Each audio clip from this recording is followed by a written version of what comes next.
오는 27일 북미 정상회담을 앞두고 막바지 의제 협상이 진행되고 있습니다. 미국의 상응 조치를 강조하고 있는 북한에 맞서 트럼프 대통령은 비핵화 시간표가 없다고 밝혀 북미 간 협상 전략에 관심이 집중됩니다. 어떤 방안의 비핵화와 상응 조치가 나올지 관심인데요. 비핵화와 핵 동결 등으로 방안을 좁혀 그 전망을 김승환 기자가 짚어봤습니다. 북한의 핵은 시점별로 과거 핵, 현재 핵, 미래 핵으로 나눌 수 있습니다. 과거 핵은 대륙간 탄도미사일, ICBM 등 이미 완성된 핵무기와 플루토늄, 우라늄과 같은 생산된 핵물질을 뜻합니다.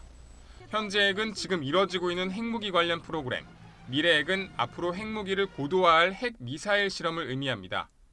그동안 거론돼 온 완전한 비핵화는 이 세 가지를 모두 없애는 겁니다. 그런데 트럼프 대통령은 문재인 대통령과 전화로 북핵 문제를 논의한 뒤 북한의 비핵화가 목표지만 핵실험이 없는 한 특별히 서두를 것 없고 비핵화 시간표 역시 없다고 말했습니다. 트럼프 대통령의 이 같은 발언은 북한의 비핵화를 일괄 추진하기가 어렵다는 현실 인식이 작용한 것으로 보입니다. So today, obviously, the situation is very different than it was back then. And we have to accept the reality that we're not going to get everything we want.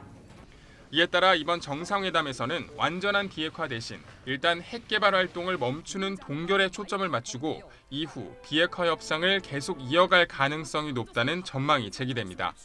실제로 비건 미 대북 특별대표는 미국을 방문한 우리 국회 대표단에게 정상회담 이후 추가 협상을 이어갈 수 있다는 뜻을 내비쳤습니다.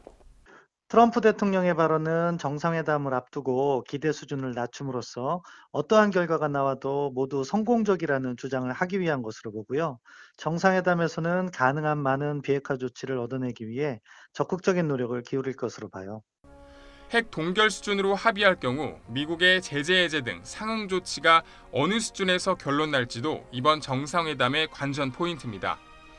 다만 북미가 더 큰 비핵화와 상응 조치를 목표로 할 경우 비핵화의 구체적인 시기나 방안을 담은 로드맵까지 내놓을 수 있어 정상회담 결과에 관심이 쏠리고 있습니다. YTN 김승환입니다.